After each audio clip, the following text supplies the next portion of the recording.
Thank you, Mr. Speaker. Mr. Speaker, this month offers a joyful opportunity to celebrate the legendary love and leadership of President Jimmy Carter and First Lady Rosalynn Carter as they mark their 77th wedding anniversary. All Americans know of the greatness of President Carter, whose dignity, decency, and devoted public service has touched countless lives. Today, I rise to herald the many good works of First Lady Rosalynn Carter, revered leader in her own right. In a moment when there was real stigma against mental illness, Rosalynn Carter decided to make mental health one of her flagship issues. As First Lady of Georgia, she was deeply moved by the stories of Georgians who shared their struggles with mental illness or caring for a family member with a mental illness. Those stories informed her service on the Governor's Commission to improve services for the mentally and emotionally handicapped, where many of her contributions were later implemented as policy. These stories informed her service on the Governor's Commission to improve services for the mentally and emotionally handicapped, as I said. When her husband went to the White House, she served as honorary chair of the President's Commission on Mental Health, where the recommendations became the foundation for decades of change. In her compelling testimony before Congress on the landmark Mental Health Systems Act, she declared, "The mental health problems facing our country are the problems of all citizens." After leaving the White House, she founded the Mental Health Policy Initiative and Mental Health Journalism Fellowship at the Carter Center.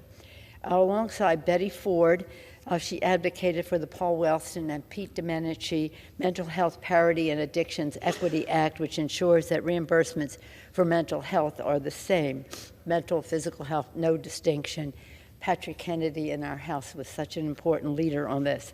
The same boundless compassion also fueled First Lady's fervent commitment to our nation's caregivers. She has devoted herself to bring support and attention to tens of millions of families and professional caregivers across the country.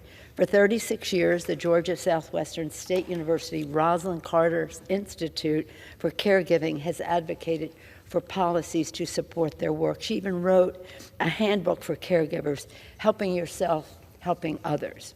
At the same time, First Lady Carter has lent her voice to so many causes, from childhood immunization, especially among vulnerable communities, to gender justice as she fought to ratify the Equal Rights Amendment.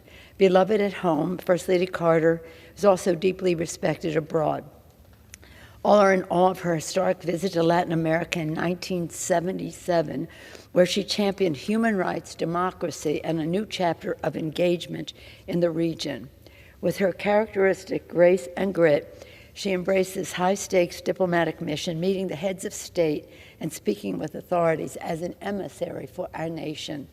With her characteristic grace and grit, again, 2 years later, Rosalynn Carter made history as the first sitting First Lady to address the World Health Organization when she shared her mental health findings. In her memorable remarks, she argued that mental health was an aspect of physical health and that health care is a human right. And since, through the Carter Center, she has helped strengthen mental health care in Liberia, caring for people exposed to the stress of conflict, while training community workers to identify signs of mental illness. Personally, it was my special privilege 2 years ago to travel to Plains to join in celebrating the Carter's 75th wedding anniversary, a marvelous celebration of their eternal love and limitless partnership. Rosalynn has long been Jimmy's closest friend and confidant, and the Carter Center will forever stand as a testament to their true partnership and service that the Carters share. God has truly blessed America with the leadership of the Carters, and our grateful nation salutes them for their lives well lived. Thank you, Mr. Speaker. I yield back.